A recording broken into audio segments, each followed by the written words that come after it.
Bonjour à tous, j'espère que vous allez bien. Je suis Doro-Marie Kadou, influenceur et coach en développement personnel. Aujourd'hui, le monde entier est frappé par une crise sanitaire qui est le coronavirus Covid-19. Beaucoup de polémiques sur ce sujet, mais nous rappelons que la Chine a vaincu cette crise par la discipline. Par contre, l'indiscipline a rendu vulnérable l'Europe. Mais je n'ose dire les conséquences de la négligence des Africains face à cette crise. En général, je n'aime pas parler de ce qui est maladie. Je préfère laisser ça aux médecins. Mais sur ce sur quoi je peux donner mon opinion de manière compétente, c'est comment on devient leader, comment on améliore sa prise de parole en public, comment on gère les risques d'une entreprise. En effet, cette crise-là a permis au monde entier de comprendre la nécessité et l'importance de posséder un plan de continuité d'activité.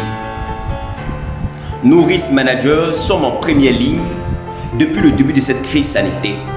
Cette crise qui a commencé par immobiliser les chaînes de production en Chine, paralyser les industries et les commerces en Europe. Face au caractère systémique des risques, que devons-nous préconiser à nos entreprises africaines?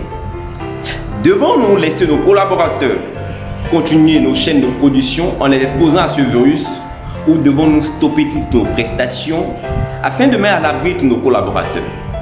Dans ce cas d'espèce, nous préconisons de mettre en confinement tous nos employés et de dérouler ce qu'on appelle les plans de continuité d'activité.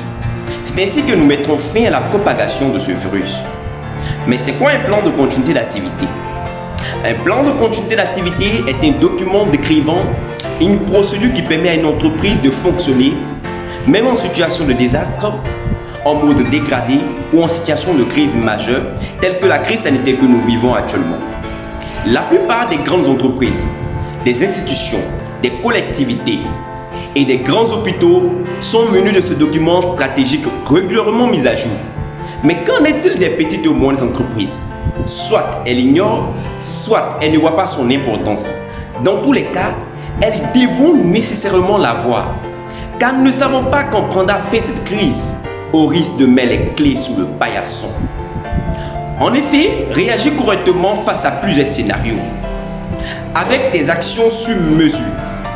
En l'occurrence, l'envoi d'une alerte claire et précise à l'aide d'un système de gestion des crises nous permet de gagner en crédibilité devant nos collaborateurs et devant nos clients. C'est pourquoi nous disons que la gestion de risque émane de la compétence du management. Outre sa nécessité, elle influence les leviers d'accroissement de l'entreprise. Par contre, le plan de continuité d'activité n'est rien d'autre que le résultat d'un travail de groupe rassemblant toutes les compétences d'une entreprise. Comment on élabore un plan de continuité d'activité? 3 étapes pour élaborer un plan de continuité d'activité.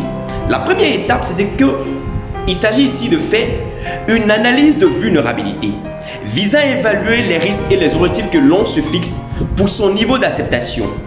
De cette analyse découle une évaluation des besoins de continuité tels que le service minimum indispensable ainsi que la durée d'indisponibilité acceptable pour chaque service. Nous avons la définition des actions préalables à mettre en œuvre pour rester sous le seuil de vulnérabilité qui ne peut se faire que par le biais d'un plan de traitement. La troisième étape, c'est de définir et de mettre en œuvre un plan de suivi définissant les ressources et les procédures requises en période de crise pour rétablir les ressources critiques jusqu'à la reprise de la situation normale. Dans notre contexte, la crise a été déclenchée. Comment faire face à cette crise-là?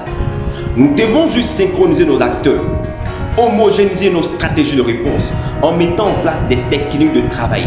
Par exemple, le télétravail. Le télétravail repose sur la capacité des collaborateurs à avoir accès à Internet, à des back-office, à des outils de communication, à un VPN de sécurité contre toute intrusion dans notre système. Nous avons une deuxième option qui est le relais. Le relais fait partie du service minimum. Mais dans ce cas, nous devons nous conformer à toutes les mesures d'hygiène, profiter pour dématérialiser nos activités, numériser les documents essentiels afin de continuer plus tard avec le télétravail. Celles qui passeront cette crise auront un bon positionnement stratégique et gagneront une grande part du marché. C'était Doro Marie Kado depuis Abidjan.